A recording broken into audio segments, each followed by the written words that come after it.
Jamel Debbouze était l'invité de cet À vous sur France 5 ce 13 octobre 2022, à l'heure de la promotion de la comédie Le Nouveau Jouet, remake de l'œuvre culte de Francis Weber avec Pierre Richard.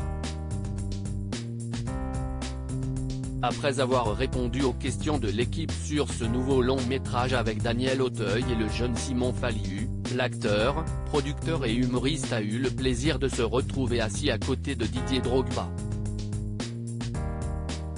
Ce passionné de foot a eu la possibilité de déclarer toute son admiration à l'international ivoirien qui va présenter la prochaine cérémonie du Ballon d'Or, mais il a aussi fait face à une question terriblement gênante de la part de l'animatrice de l'émission.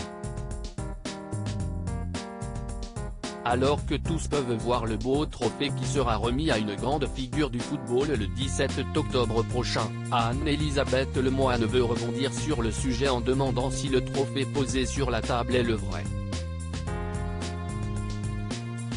Didier Drogba explique ce prix pèse 12 kg et si est alors que la présentatrice demande à la star du rire, vous pouvez le soulever pour voir Jamel ?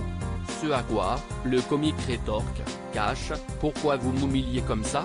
La journaliste a totalement oublié le handicap dont souffre l'artiste depuis sa jeunesse, son accident qui l'empêche d'utiliser l'une de ses mains.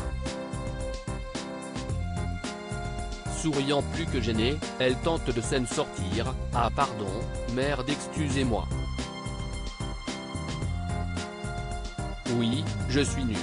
Le mari de Mélissa Thériault porte ensuite d'une main le trophée qui lui a été mis dans les bras avec l'aide du footballeur, puis lance non sans autodérision, si est un travail d'équipe. Pendant des années, je cachais mon bras pendant des années, les fans de Jamel Debbouze se sont demandé pourquoi leur idole cachait constamment son bras droit et avait la main dans la poche. Ce bras, happé par un train alors que le jeune Jamel était sur un quai de la gare de Trappes. Désormais, le père de Lila et Léon l'assume comme il l'a expliqué dans les pages de Madame Figaro, dans la vie, on a tous vécu des choses plus ou moins dures, soit on les met dans sa poche, soit on les sort et on les affronte. Pendant des années, je cachais mon bras pour ne gêner ni moi ni les autres.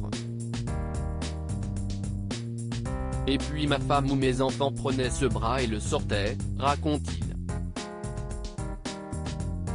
Ils avaient raison, il ne faut pas nier les choses, il faut mettre des mots dessus.